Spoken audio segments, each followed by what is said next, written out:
자, 오늘 우리 귀한 말씀 전해주신 선교사님, 우리 작년에도 여름에 우리 교회 한국에 오셨을 때 저희가 또 단에서 말씀 전해주셨는데요.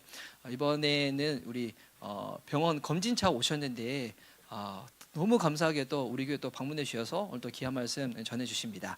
우리 모르시는 우리 성도님 위해서 말씀드리면 우리 미얀마 양곤에서 우리 좀 더 떨어진 빠람이라는 지역이 있는데 거기서 우리 유치원 사역을 하시며 우리 현지인 또 교회를 또 섬기시는 목사님이십니다. 선교사님이십니다. 우리 황보수 선교사님 나오실 때 우리 주님 사랑하는 마음 듬뿍 담아서 우리 한번 박수로 환영하도록 하겠습니다.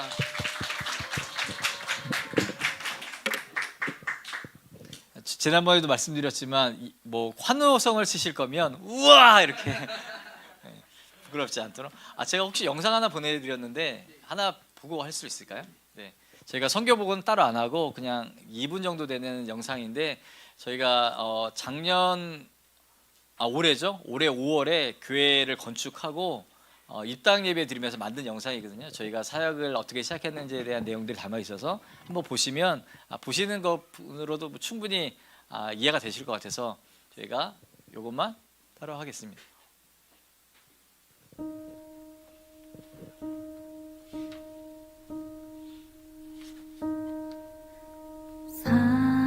사랑하는 내 딸아, 너의 자금도 내겐 귀하다.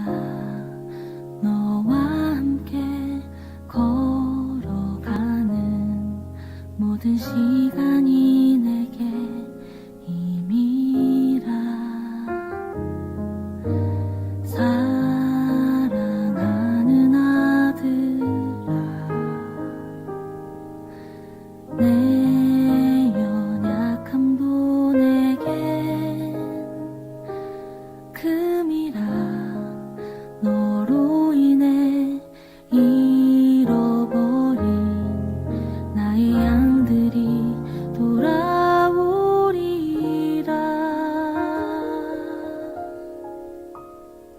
조금 느린 듯해도 기다려주겠니? 조금 더딘 듯해도 믿어줄 수 있니? 네가 가는 그 길 절대 헛되지 않으니 나와 함께 가자. 앞이 보이지 않아도 나아가주겠니? 이해되지 않아도 사랑해주겠니? 너의 눈물의 기도 잊지 않고 있으니 나의 열심으로 이루리라.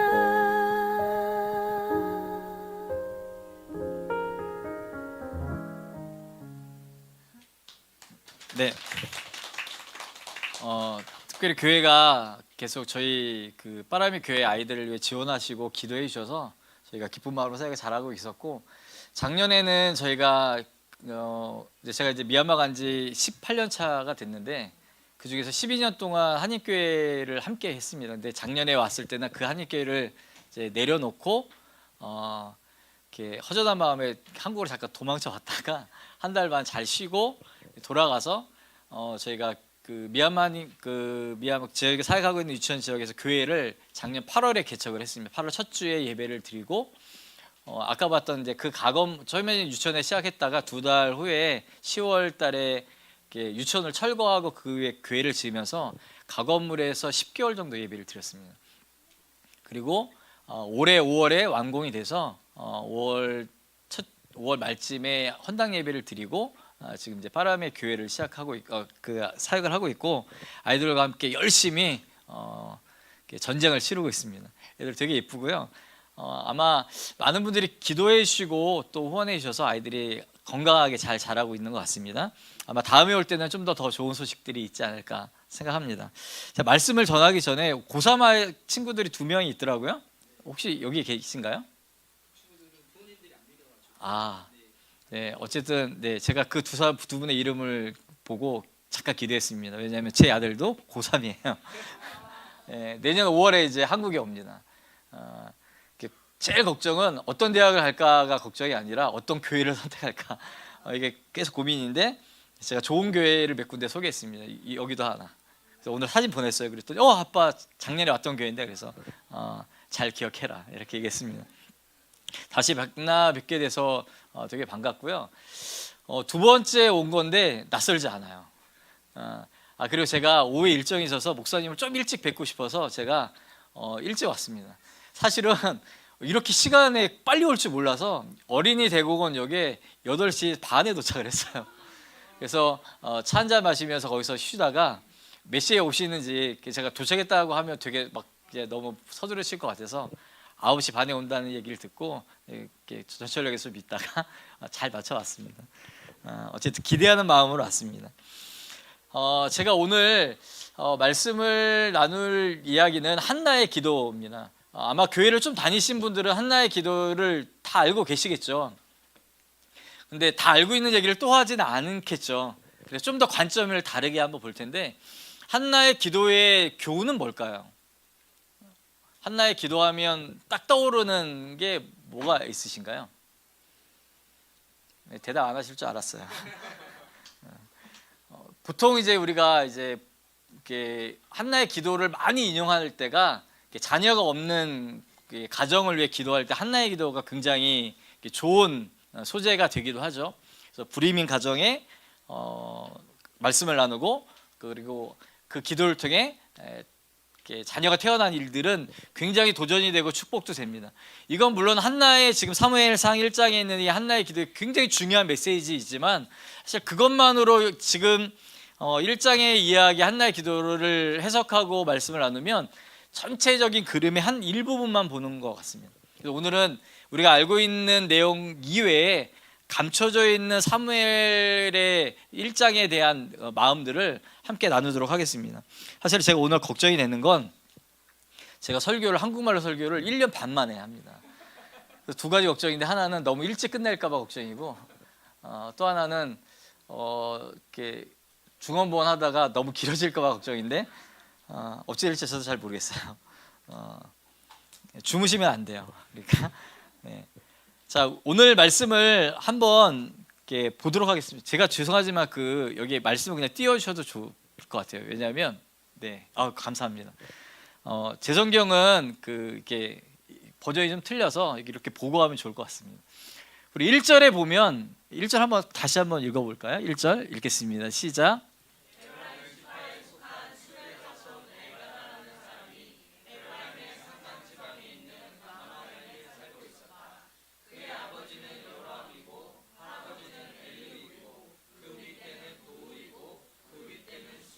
아멘. 그러니까 익숙한 이름이 있나요? 전 도대체 보면 사실 이렇게 족보의 내용들을 보면 이해하기가 좀 어려운데 근데 이 이야기를 사무엘상 1장에서 1절에 가장 먼저 한 이유가 있습니다.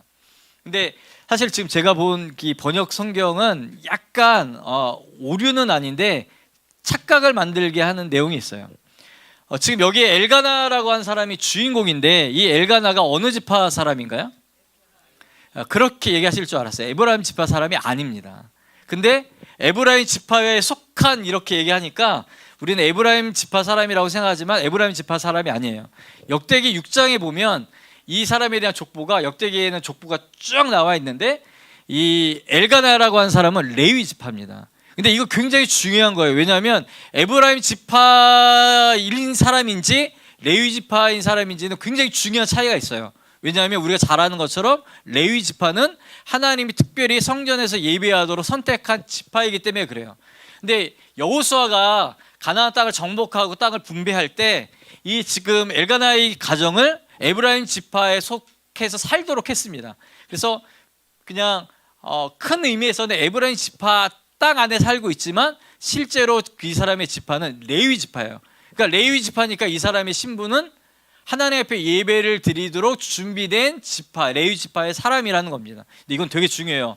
뿐만 아니라 여기는 등장하고 있지 않지만 그 족보를 추적해 보면 이 사람은 레위 지파이고 두 번째는 제사장입니다. 레위 지파 사람들이 많이 있지만 제사장의 반열에 있는 사람이고, 그리고 역대기에 보면 이 사람은 특별한 목적과 역할을 가진 제사장의 지파입니다. 뭐냐면 하나님 앞에 찬양을 하도록 구별되어진 지파예요. 그러니까 레위 지파 사람이고 제사장이고 하나님 앞에 찬양을 하도록 하나님이 선별한 지파의 사람이에요. 근데 이게 왜 중요하냐면 이 1절 다음에 나타난 하나님의 말씀을 해석하는데 1절은 굉장히 중요한 단서들을 가지고 있어요. 그러니까 엘가냐는 굉장히 괜찮은 지파의 사람인 거예요. 특별히 레위 지파이기도 하고 제사장이기도 하고 찬양을 위해, 그래서 찬양을 하시는 분들은 굉장히 특별한 선택인 겁니다. 할렐루야. 예. 그렇게 못 느끼시겠지만 저는 찬양하는 게 굉장히 좋습니다. 제가 이사 목사님 오늘 찬양 인도하신다고 그래서 오 그랬어요. 제가 한인교회 하면서 12년 동안 그 중에 8년을 제가 찬양 인도를 했습니다. 얼마나 고통스러웠겠어요. 저는 음치와 박치인데 근데 찬양하는 시간만큼 제일 행복하고 좋았던 시간이 없었던 것 같아요. 그런 지파의 특별한 사람인데 예, 죄송합니다. 다시 2절을 보면 2절 한번 읽어볼까요? 2절 다시 읽겠습니다. 시작.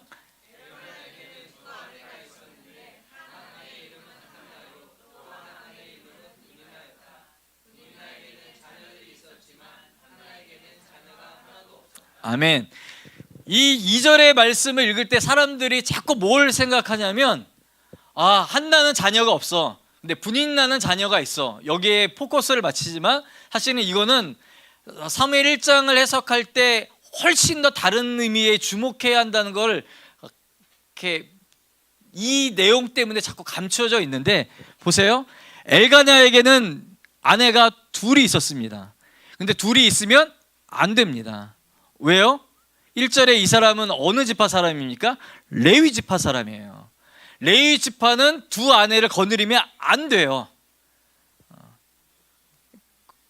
만약 예를 들어서 제가 두 아내가 있다고 하면 은혜가 안 되겠죠.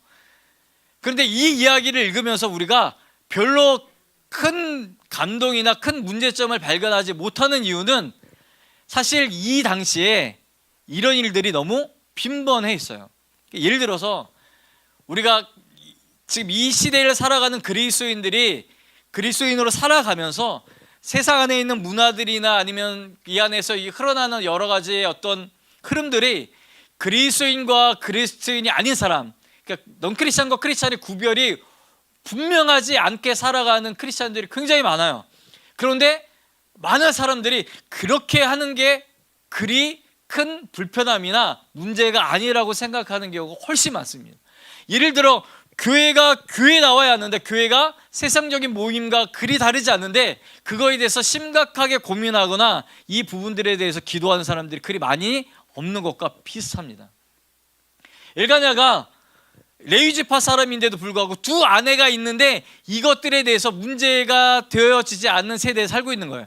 근데 우리가 잘 기억해야 할 건 이 사무엘상은 누구의 탄생과 누구를 주목하게 만듭니까?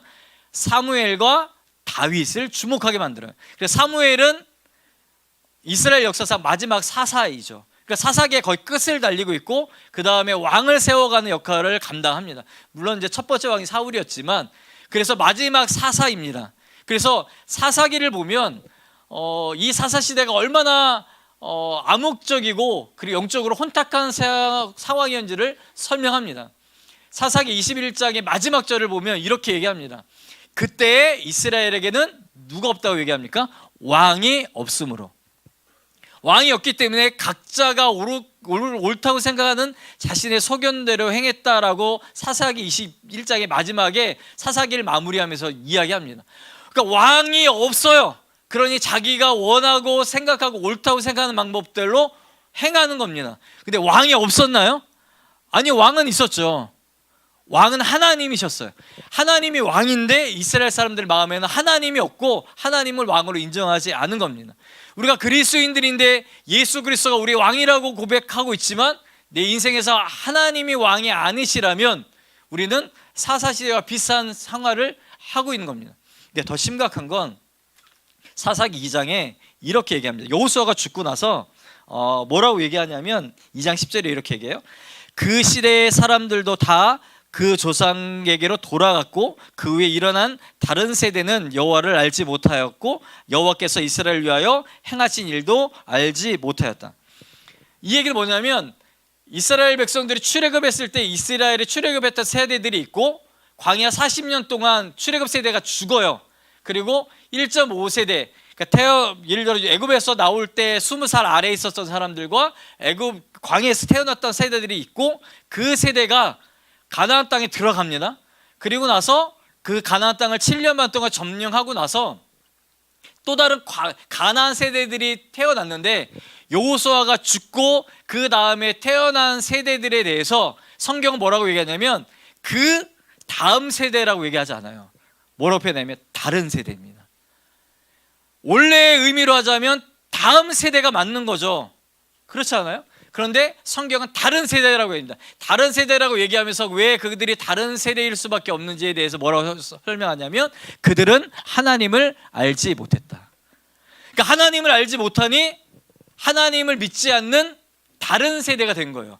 그러니까 이게 가장 큰 위험입니다. 여기 아까 우리 이렇게 학생들이 많이 있는 건 되게 큰 은혜인 겁니다. 이제 학생들을 찾기가 쉽지 않아요. 제 부모님이 다니는 교회가 교회가 작진 않아요. 그 중고등부가 없어요. 제가 그 교회에서 중고등부 교사를 했거든요.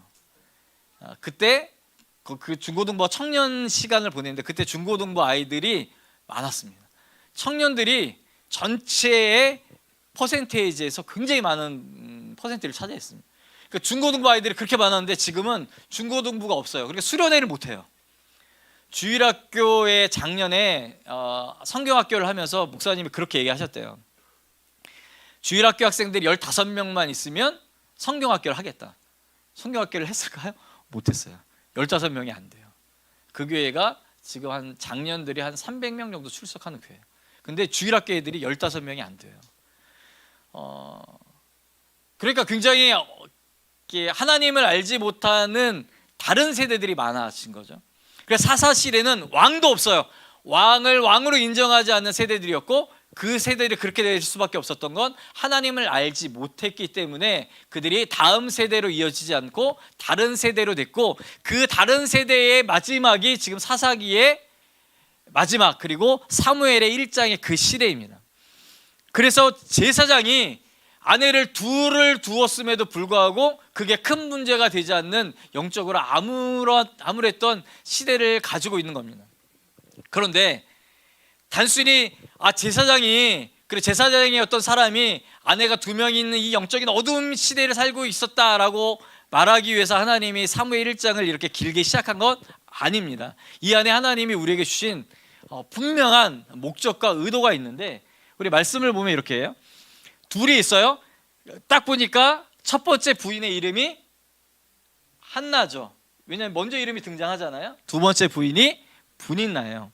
한나가 첫 번째 부인이고 두 번째가 분인나입니다. 그런데 이 분위기가 3절에 바뀌어요. 3절을 보면 3절 한번 읽겠습니다. 시작.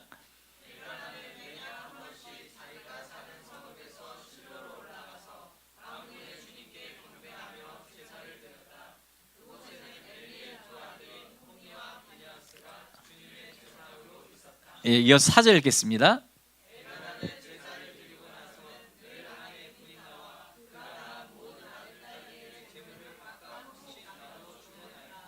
아멘. 엘가냐가 매년 1년마다 한 번씩 실로에 가서 예배를 드리는데 그곳에 영적으로 가장 암울했던 시대를 살고 있는 제사장 엘리, 홈리와 비니하스, 우리가 잘 아는 정말 불리한 아들, 세워져서는 안 될 그런 사람이 하나님의 제사장으로 있던 그 시대인데 우리가 주목은 4절이에요. 엘가냐가 제사를 드리러 가요. 그리고 늘 아내 누굽니까? 분인나에게 예배를 드리고 나서 분깃을 나눠주고 그 다음에 그 분인나의 아들 딸에게 재물을 나눠주고 그리고 한나에게는 두목을 주었어요. 그런데 이 말씀을 보면 위에 있는 2절과 차이가 있는데 뭐냐면 아내 이름이 뒤바뀌어요.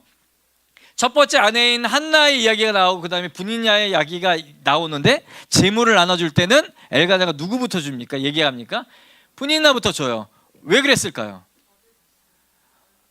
그죠? 자녀가 있다는 것 때문에 한나와 분인야 위치가 바뀌었다는 걸 성경이 이야기하고 싶은 거예요. 여러분 우리가 목사님 되게 좋아하시네. 야, 예, 똑똑하시군요. 좋아요. 좋아요.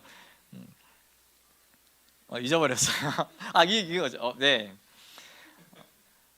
근데 이게 왜 문제냐면 보세요. 어떤 자격과 위치가 어떤 조건 때문에 바뀌면 안 되죠.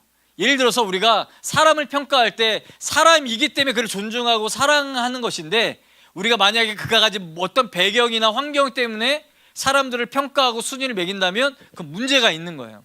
근데 지금 이 시대의 평가는 한나보다 분인야가 훨씬 더 우위에 있어요. 이유는 자녀가 있기 때문인 거예요. 그러니까 자녀가 있고 없고가 당시에 굉장히 이 사람을 평가하는 기준이 되는 거예요. 여러분 그리스도인은 내가 어떤 배경을 갖고 있느냐가 중요하지 않아요. 내가 하나님의 자녀로 서 있는 게 중요한 것이지 내가 어떤 역할을 하고 어떤 배경을 갖고 어떤 대학을 다니고 어떤 환경에 있느냐가 중요하지 않는데 만약에 그리스도인조차도 그것 때문에 사람의 서열이나 환경을 바꿔간다면 문제가 있죠. 제가 제 아들한테 늘 그렇게 얘기해요. 본인은 이렇게 좋은 학교를 가고 싶어요. 물론 좋은 학교를 가는 건 좋아요. 좋은 학교를 가는 게 나쁜 일은 아니에요. 그리고 좋은 직장을 갖고 싶어요. 좋은 직장을 갖고 싶어 하는 것도 괜찮아요. 근데 제가 늘 얘기하는 건 뭐냐면 사람이 먼저 되라. 만약에 인격적으로 그리스도인답지 않으면 네가 좋은 대학을 나오고 좋은 직업을 갖는다 하더라도 그리고 성공한다 하더라도 하나님 앞에 그게 그리 중요하지 않다. 하나님 앞에 중요한 건 우리 자신의 모습이 중요한 거예요. 그래서 제가 오늘 제목을 그렇게 정했어요. 제가 마지막에 한번 그 제목을 정하는 이유를 설명하겠는데 근데 이 당시에는 그게 중요했어요. 이유는 뭘까? 왜냐하면 이스라엘 문화 배경 안에서 자녀가 있는 것과 없는 것은 엄청난 차이가 있어요. 자녀가 없다는 건 다른 말로 표현하자면 그 당시 문화로 보면 하나님으로부터 저주를 받았다고 생각했어요. 그러니까 한나의 이름이 뒤에 간 이유는 자녀가 없기 때문인데 자녀가 없는 것 때문에 분인나가 한나를 계속 격동하고 괴롭히는 이유는 너는 저주받은 여자야 라고 얘기하는 거예요. 여러분 자녀가 없는 것도 고통스러운데 계속 분인나가 뒤에 있는 두 번째 부인이 첫 번째 부인에게 계속 그를 괴롭히고 험한 말을 하고 힘들게 만드는 건 너무 고통스러운데 이 한나가 자녀가 없는 것이 고통스러웠을까요? 아니면 분인나의 이야기가 고통스러웠을까요? 분인나의 이야기가 고통스러웠어요. 왜냐하면 분인나가 늘 그렇게 얘기했을 거예요. 너는 하나님으로부터 저주받은 사람이야. 그러니 자녀가 없어.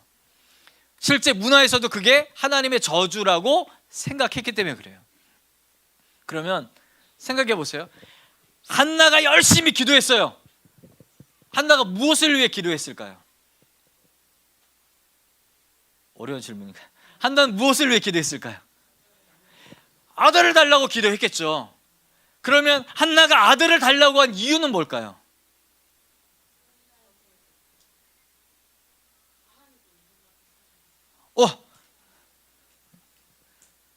와, 나중에 신학하실 오늘의 핵심인데 한나는 고통스러웠어요. 아내가 이 아내 한나를 그나마 엘가냐는 사랑했어요. 그래서 분인나나 그의 자녀들에게 준 것보다 두 배를 한나에게 줘요. 그런데 한나는 그게 기쁘지 않아요. 만약에 그게 기쁘고 만족했다면 한나는 여기서 끝났을 거예요. 자녀가 없더라도 남편이 사랑하는 그 사랑만 받고 산다 하면 충분해 라고 그냥 안주하고 그리고 기뻐하고 그리고 그것을 끝내버렸다면 한나의 기도가 위대해지지 않았어요. 여기 부부끼리 앉으신 거죠? 이렇게 부부 아내를 사랑하시죠? 네. 제가 그 다음 질문 못 하겠어요. 분란을 일으킬 수 있어서 바꿔서 제 아내한테 여보, 내가 당신을 사랑하잖아. 내가 당신을 사랑하는 것으로 부족해? 그게 충분하지 않아? 라고 물어봤다면 아내는 뭐라고 얘기했을까요? 말을 해야 알아? 뭐 이렇게 했을 수도 있어요. 한나는 남편이 자기를 사랑하는 걸 알았어요. 엘가냐의 사랑이 다른 사람보다 훨씬 더 풍성하게 자기에게 부어지는 걸 알았어요.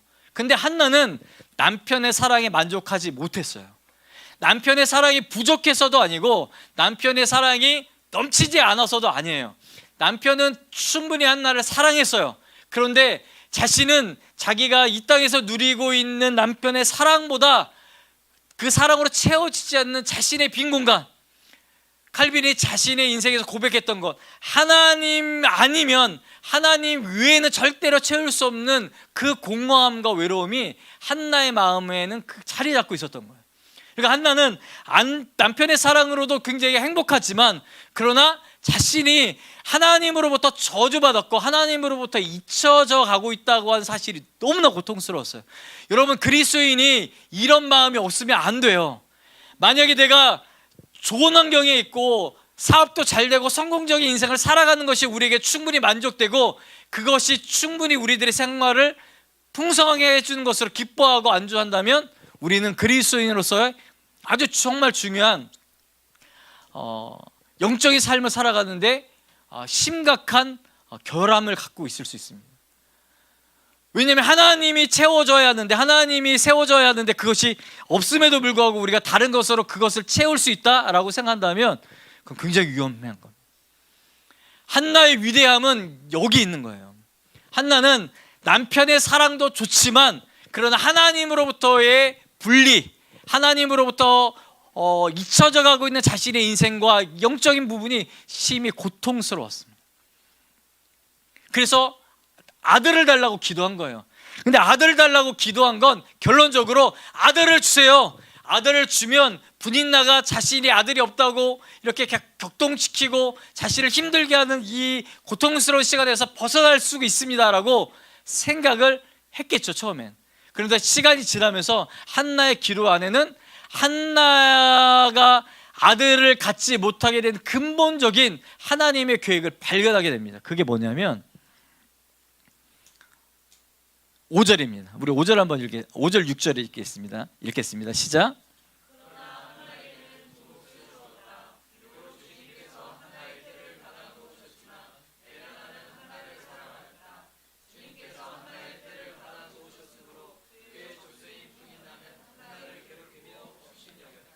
아멘. 한나가 아들을 낳지 못하는 이유는 무슨 이유일까요? 하나님이 못 낳게 하셨어요. 그러니까 한나는 몰랐지만 하나님은 일부러 한나의 태를 닫아 놓으셨어요. 그러니까 문제는 한나에게 있지 않고 원인은 하나님께 있었어요. 그럼 하나님이 한나의 태를 닫아 놓으신 이유가 있었겠죠. 제가 예전에 지금도 있는지 모르겠는데 전 그 소위 중고등학교, 고등학교 다니고 대학교 다닐 때는 불파였거든요. 불러 막 이런 거 되게 좋아했어요. 그래서 기도는 엄청 다니고 그 당시에 이러면 이렇게 옛날 사람이긴 하지만 이렇게 그 한월산 기도원, 예전에 이천성 목사님 있을 때 제가 예수를 처음 믿은 게 고등학교 2학년인데 그때 거기 가서 하나님을 정말 뜨겁게 경험했던, 소나무 한 뿌리를 뽑고 내려와야 은혜를 받는다 그래서 옛날에 그랬어요. 그냥 내려오면 안 돼. 소나무 하나 붙들고 막 열심히 기도해서 그 뿌리를 뽑아야 은혜를 받을 수 있다 그래서 엄청나게 큰 소나무를 붙들고 기도한 적이 있어요. 뽑혔을까요? 안 뽑혔죠. 그래서 주여 기도하다가 이렇게 또 하고 좀 작은 소나무 잡다가 이렇게 해갖고 또 작은 소나무 있고, 자연 보호를 해야 한다는 생각에서 소나무를 뽑을 수는 없었어요. 근데 거기서 제가 방언 받고 환상을 보고 하나님을 깊이 경험했어요. 그래서 저는 이제 그런 걸 되게 좋아했는데 언제가 제가 되게 큰 문제가 있었어요. 개인적으로 해결할 수 없는 큰 어려움이 있었는데 이 문제를 해결할 방법이 보이지 않았어요. 그래서 고민하다가 제가 이제 신학대학을 다니고 있을 때인데 학교 다니는 걸 내려놓고 일주일 동안 금식기도원을 가야겠다. 그래서 어디에 갔냐면 마석의 수동기도원이라고 이태희 목사님이 하셨던 마석 수동기도원이 있거든요. 거의 금식 기도원으로 유명해요. 그래서 그냥 짐을 싸서 일주일 이상으로 갔어요. 일주일 금식하는 게 사실은 쉽지 않은데 그래서 적어도 이 문제를 해결하기 위해 일주일은 내가 하나님께 시간을 드리고 기도해야 하지 않을까. 그래서 올라가서 기도를 시작했어요. 첫날 저녁 오후에 도착해서 첫날 집회를 끝내고 두 번째 날 아침 새벽이 됐는데 새벽 그때가 뭐 이렇게 기도원이 특별히 시즌이 아니어서 그 기도원의 그 본당에 한 15명, 20명도 안 되는 이제 기도하러 오신 분들이 계셨는데 앞에 설교하시는 목사님이 어떤 분이신지 잘 모르겠고 어떤 설교를 했는지 잘 기억이 안 나는데 이제 설교를 다 끝내고 불을 끄고 막 이제 주여 삼창을 하고 열심히 기도하자고 얘기하잖아요. 주여 삼창하고 열심히 기도했어요. 그리고 이제 이분은 설교하시는 분은 이제 이러고 이제 들어가시고 반주하시는 분이 계신데 이분이 한 5분 10분 반주하다가 다른 사람 기도하도록 음악을 틀어놓고 가요. 근데 그날 제가 그때 찬양이 뭐였냐면 그 하나님의 사랑을 사모하는 자라는 찬양, 주만 바라볼지라라는 찬양 있죠. 근데 그거를 그 인도하시는 목사님이 부르셨고 제가 같이 부르고 또 반주자가 그걸 반주를 해주고 기도를 시작했는데 얼마나 지났는지 잘 기억이 나지 않아요. 뭐 시간을 보니까 1시간만 2시간 정도 기도했던 것 같아요. 근데 놀라운 건 그때 제가 처음에는 제가 갖고 있는 고통스러운 문제를 가지고 기도하고 있었는데 어느 순간에 그냥 이렇게 느낌 같은 느낌, 하얀 것이 제 뒤를 이렇게 싹 감싸는, 눈을 감고 기도하고 있는데 하얀 무언가의 옷을 입은 분이 오셨고 저를 이렇게 감싸주셨어요. 그리고 제가 그때부터 펑펑 울기 시작을 했어요. 거의 1시간만 2시간을 그렇게 울다가 끝냈는데 이 반주하시는 분이 보통은 5분 10분 반주하고 가는데 제가 혼자 계속 울고 있으니까 못 들어가시고 계속 주만 바라볼지라를 2시간 내내 치신 거예요. 그래서 저는 그 음악을 틀어놓은 줄 알았는데 그분 보니까 계속 그 피아노에 앉아서 그 신디를 치고 계시더라고요. 제가 너무 감사했어요. 근데 제가 그날 금식을 끝내고 그날부터 밥을 먹기 시작했는데 유일한 내가 어떤 이유였냐면 저는 제가 갖고 있는 문제를 하나도 해결하지 않았어요. 제가 어떤 정말 해결할 수 없는 문제 때문에 올라갔는데 하나님이 내가 이 문제를 해결해 줄게 라고 얘기하시지도 않으셨어요. 그리고 그 문제에 대해서 언급은 1도 없었어요. 그런데 하나님을 깊이 만나고 나니까 문제가 더 이상 문제처럼 느껴지지 않는 거예요. 그래서 제가 금식을 철회하고 금식 기도원에서 제일 맛있는 게 뭐냐면 우동이 맛있습니다. 우동을 먹으면서 그 다음날까지 기도하고 그 다음날 내려왔어요. 제가 한나의 기도를 보면서 뭘 느꼈냐면 한나는 무엇을 위해 기도했을까? 하나님 나에게 자녀를 주세요. 내가 이 많은 사람들에게 수치를 당하고 있는데 수치를 면할 수 있는 아들을 달라고 기도했을 겁니다. 어쩌면 한나 자체도 자기에게 가장 큰 목적은 현실적인 문제였을 거예요. 우리의 기도도 그렇지 않나요? 현실적인 문제. 고3들은 뭘 위해 기도하겠어요? 좋은 수능, 대학을 위해 기도할 거고 취업을 준비한 사람은 직장을 위해 기도할 것이고 그리고 어떤 여러 가지 일들을 위해 기도한 사람은 자신의 목표와 목적을 위해 기도하겠죠. 괜찮습니다. 그렇게 기도하세요. 하나님이 그를 그렇게 기도하게 하신 이유가 있겠죠. 그러나 단순히 하나님은 좋은 대학을 들어가거나 좋은 직장을 얻게 하거나 성공적인 인생을 살아가는 그 기도를 응답하기 위해 우리에게 기도의 자리를 허락하시지 분명히 않을 겁니다. 한나의 위대함은 여기에서 나와요. 처음엔 한나가 그렇게 기도했겠지만 하나님이 한나의 기도에 단순히 한나는 아들을 위해만 기도하지 않았다는 것을 우리에게 알게 하기 위해 소스로 그렇게 하는 거예요. 하나님이 한나의 잘못이 아닌 하나님의 어떤 목적 때문에 태를 닫아 놓으셨다고 살짝 힌트를 주셨어요. 7절에 보니까 이런 일은 매년 거듭됐고 한나가 주님에 올라갈 때까지 분이 난 한나의 마음을 그렇게 괴롭혔기 때문에 한나는 울고 아무것도 먹지 않았다. 계속 기도하다 보니까 한나는 자신의 문제가 아들이 없는 것에 문제가 있는 것이 아니라고 하는 걸 발견합니다. 우리 그 다음 말씀을 볼까요? 자, 11절 한번 읽어보겠습니다. 11절 읽겠습니다. 시작.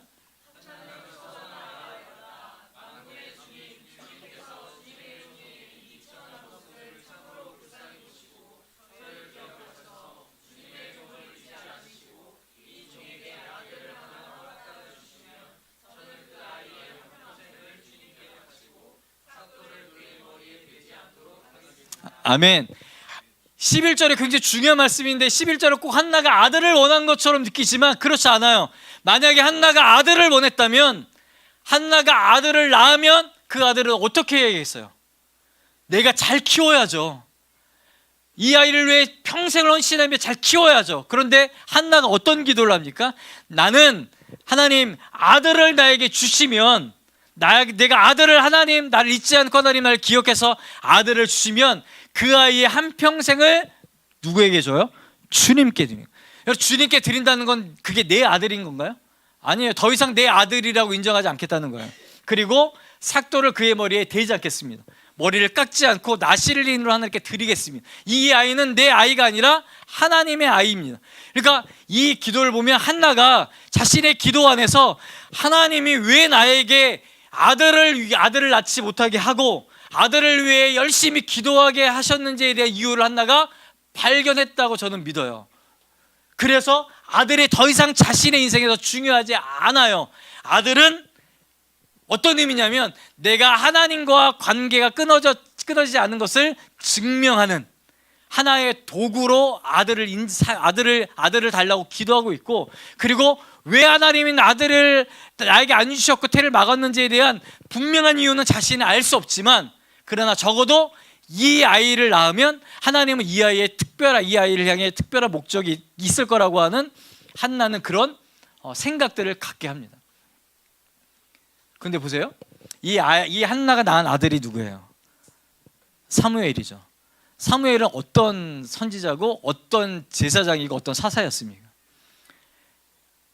패역해서 하나님을 떠나서 이스라엘의 하나님을 섬기지 않고 자신이 마음대로 인생을 살아가고 있는 이스라엘 백성들에게 하나님 앞에 그 백성들을 인도하는 아주 중요한 역할을 해요.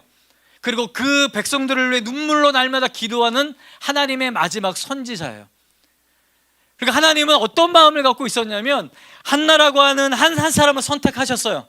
그리고 그에게 문제를 하나 주셨어요. 그냥 아들을 낳지 못하는 문제를 줘요. 그리고 그가 매번 고통스럽게 기도해요. 그리고 기도하는 자리로 만들어 놓으셨어요. 여러분, 우리가 소망이 있는 건 문제가 있을 때 하나님 앞에 기도할 수 있는 기도의 자리로 나올 수 있으면 희망이 있어요.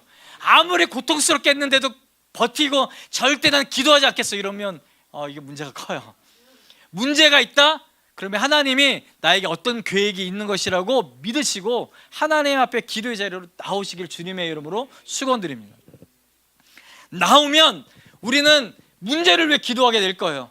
하나님 대학이요, 하나님 직장이요, 하나님 성공이요, 하나님 집을 사는 문제요, 내가 갖고 있는 여러 가지 문제를 갖고 기도하게 될 거예요. 그러나 어느 순간인가 내가 하나님 앞에 기도한 자리로 깊이 들어가면 더 이상 대학은 우리에게 문제가 되지 않고, 더 이상 우리가 직장은 나에게 문제가 되지 않고, 하나님과의 관계, 하나님의 계획, 이것이 우리 인생에서 가장 중요한 문제가 되는 것이라고 하는 걸 발견하게 될 겁니다. 하나님은 그거를 위해서 우리에게 문제를 허락하시는 거예요. 이 당시에 엘리도 타락하고 엘가냐도 타락하고 홈리와 비느하스도 타락하고 예배는 엉망이 되어지고 아무도 하나님을 왕으로 인정하지 않고 그 하나님의 백성인 이스라엘 백성들은 암흑의 끝을 달리고 있는데, 그 누구도 이 암흑에 대한 이스라엘의 민족과 자신들이 갖고 있는 영적인 문제를 그 가슴에 품고 기도하는 사람이 없는 거예요. 단순히 한나는 자신의 문제를 가지고 기도했지만, 그러나 점차 그 기도가 무언가 하나님이 이 민족을 향해, 그리고 하나님의 특별한 경륜이 있는 무언가를 위해 자신을 기도의 자리로 인도하고 있다는 것을 한나는 짐작했습니다. 이 한나의 위대한 기도가 사무엘이라고 하는 위대한 하나님의 사람을 탄생했고, 그 하나님의 사람을 통해 이스라엘이 회복되도록 만들어가요. 이 시대는 한나와 같은 기도한 사람들이 필요해요. 단순히 내 문제를 가지고 내가 갖고 있는 여러 가지 환경들을 위해서만 기도한 사람들이 아니라, 도대체 하나님은 이 시대에 우리 교회에, 우리 가정에, 이 사회에, 이 민족에게, 이 열방에게 어떤 계획들을 가지고 있는지, 이 영적인 아픔들을 품고 내가 그 하나님의 마음을 가지고 그 문제를 위해 함께 기도할 하나님의 사람들을 찾고 있습니다. 저는 그 기도하는 사람이 우리가 되길 주님의 이름으로 축원합니다. 여러분, 단순히 우리 문제만 갖고 기도하지 마세요. 그거는 굉장히 1차원적인 거예요. 물론 그것이 하나님 앞에 나올 수 있는 동기가 되겠지만 그러나 목적이 되어서는 안 됩니다. 제가 그 교회 홈페이지 보고 한 영혼의 회복과 그리고 하나님의 나라의 부흥, 제가 이 글을 보고 감동받았어요. 교회의 성장, 교회의 부흥, 이 얘기가 아니라 한 영혼의 회복과 그리고 하나님 나라의 부흥이라고 하는 건, 이거는 쉽게 얘기할 수 있는 영역이 아니에요. 우리 인생의 목적이, 우리 교회의 목적이, 내가 그리스도인으로 살아가고 있는 이 땅에서의 사명이 단순히 내가 성공하고 잘 되는 것이 아니라, 단순히 우리 교회의 부흥이 아니라 정말 하나님의 잃어버린 영혼들이 회복되어지고 하나님의 나라가 부흥되어지는 것이 정말로 하나님의 뜻이고 하나님의 경륜이라고 믿습니다. 그게 하나님의 토부예요. 하나님의 계획이에요. 그런데 이 일들을 위해 기도하는 교회가 없어요. 이 일들을 위해 하나님 앞에 무릎 꿇고 눈물 흘리는 하나님의 사람들이 없어요. 다 내게 눈에 보이는 것, 내가 정말 눈앞에 급박하게 되어지는 나의 현실적인 문제에만 바라보는 사람이 얼마나 많은지 몰라요. 이 시대는 한나의 기도가 필요합니다. 이 시대는 이 한나와 같이 자신의 인생을 하나님께 드리고 하나님을 붙들고 하나님의 뜻을 위해 기도하는 하나님의 사람들이 필요합니다. 늘 얘기하지만 교회는 숫자가 중요하지 않아요. 교회는 하나님을 사랑하고 하나님을 향해 목숨을 걸 수 있는 하나님의 마음을 소유한 하나님의 사람들이 있느냐, 이게 중요한 일이에요. 아무리 위대한 교회, 큰 교회도 그 안에서 하나님을 향해 자신의 인생과 자신의 삶을 드릴 수 있는 사람이 없다면 교회가 건강하게, 그리고 하나님이 원하신 하나님의 뜻을 이루는 하나님의 교회로 세워가기가 쉽지 않습니다. 제가 목사님을 보면서 그런 마음이 들어요. 그래서 제가 그렇게 기도해요. 정말로 하나님을 위해 살아가는 하나님의 사람들이 필요하고 그런 교회를 만들어 갔으면 좋겠다. 제가 그 한국에서 여기 이제 이렇게 미얀마에서 오면서 목사님이 연락을 하실 때, 목사님이 다른 교회도 많이 가실 때가 있는데 이게 부르는 게 되게 죄송스럽다고. 아니라고. 전 이 미션 리바이벌 교회는 꼭 가겠다. 그게 첫 번째 오는 교회입니다. 너무 감사했어요. 왜냐하면 제가 작년에 받았던 은혜가 너무 좋았어요. 그 마음을 계속 가지고 하나님의 나라를 위해, 한 영혼을 위해 살아가는 하나님의 교회가 되길 주님의 이름으로 축복합니다. 그리고 괜찮아요. 그냥 자신의 문제를 가지고 문제가 있으면 기도하세요. 근데 그 안에 하나님의 은혜가 부어져서 그 문제 때문에 하나님을 찾았지만 그 안에서 하나님의 뜻을 발견할 수 있는 은혜의 자리까지, 그리고 하나님의 뜻을 발견하는 자리까지 나아가게 되길 축복합니다. 그래서 왜 하나님 날 구원하셨는지, 왜 하나님이 우리 교회를 세우셨는지, 하나님이 이 시대에 무엇을 원하시고 요구하고 계신지, 그것을 발견하고, 그리고 발견한 하나님의 그 뜻에 우리 인생을 걸 수 있는 하나님의 귀한 영혼들이 되길 주님의 이름으로 축복합니다. 늦지 않게 끝냈습니다. 우리 잠깐 기도하겠습니다. 우리 같이 기도하실 때 제가 마지막으로 하나의 글을 읽어드리겠습니다. 제가 오늘 설교 제목을 낸 내용인데, 종교개혁 시대 때 마르틴 루터가 보름스라고 하는 종교회의에 참여하는 과정에서 이미 이제 파문당해서 더 이상 교회 안에 그 본인의 역할을 할 수 없는 그 상황에서 그 회의에 참석해서 다른 사람들이 그에게 자신의 루터가 갖고 있는 마음을 바꿀 것을 이렇게 종용하고 있는 그때에 루터가 이런 얘기를 합니다. 나의 양심은 하나님의 말씀에 사로잡혀 있습니다. 나는 아무것도 취할 수 없고 또 철회하지도 않겠습니다.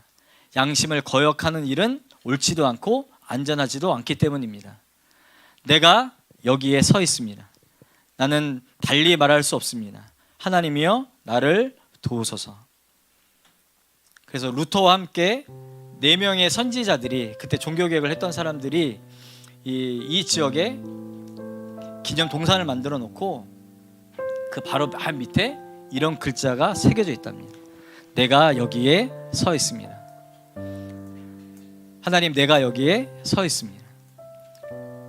루터도 마찬가지고 우리도 마찬가지고 하나님 앞에 한나도 마찬가지고 하나님, 내가 여기에 서 있습니다. 우리에게 중요한 것은 내가 하나님을 대면하고 보고 있느냐입니다. 하나님 앞에 서 있느냐가 중요합니다. 오늘 기도하실 때 하나님, 내가 여기에 서 있습니다. 내가 주목하고 바라보는 것도 하나님이시고 우리가 관심 있는 것도 하나님의 뜻이고 우리의 소망도 하나님이십니다. 내가 하나님 앞에 늘 서 있게 도와주십시오. 하나님 앞에 서 있는 하나님의 교회가 되게 하여 주시고 하나님의 사람이 되게 하여 주옵소서. 그래서 우리가 하나님과 떨어져 있지 않고 하나님의 뜻을 잘 분별해서 하나님의 뜻을 이루어가는 하나님의 교회와 사람이 되게 해주십시오. 환경을 보지 않고